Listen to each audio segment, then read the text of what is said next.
Today's சமையல் carrot அவரைக்காய் சாம்பார். வாங்க எப்படி செய்யலான்னு பார்க்கலாம்.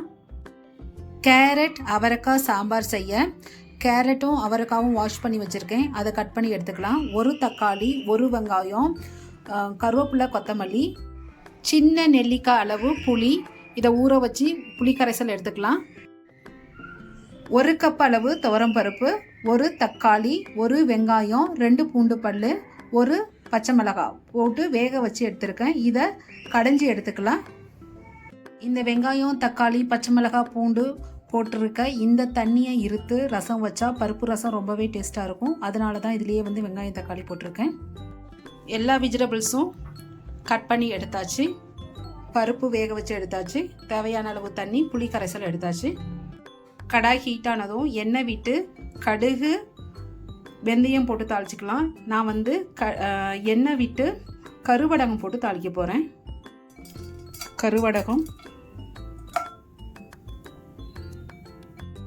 வெங்காயம் போட்டுக்கலாம்.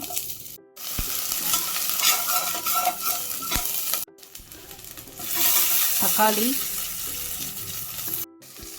கருவேப்பிலை, பச்சை மிளகாய், அவரைக்காய் போட்டு வதக்கிக்கலாம். ஒரு 5 மினிட்ஸ் வெஜிடபிள்ஸ் நல்லா வதங்கிருச்சு. இப்போ இதில் மசாலா ஆட் பண்ணிக்கலாம். மசாலா வீட்டில் அரைச்ச சாம்பார் பொடி, இது மிளகாய் பொடி, மஞ்சள் பொடி, கொத்தமல்லி பொடி, பெருங்காயம், கல் உப்பு, இதுவும் சேர்த்து வதக்கிக்கலாம். ஒரு டம்ளர் அளவு தண்ணி விட்டு காயை வேக வச்சு எடுத்துக்கலாம். 10 to 15 மினிட்ஸில் அவரைக்காயும் கேரட்டும் நல்லா வெந்துருச்சு. இப்போ புளி கரைசல் ப்ளஸ் பருப்பும் ஆட் பண்ணிட்டா நமக்கு அவரைக்காய் சாம்பார் ரெடி ஆயிரும்.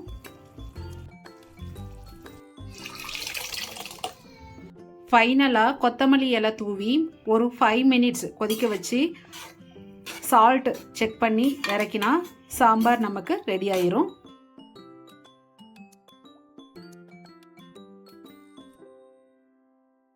டேஸ்டியான அவரைக்காய் சாம்பார் ரெடி ஆயிருச்சு. தேங்க்ஸ் ஃபார் வாட்சிங்.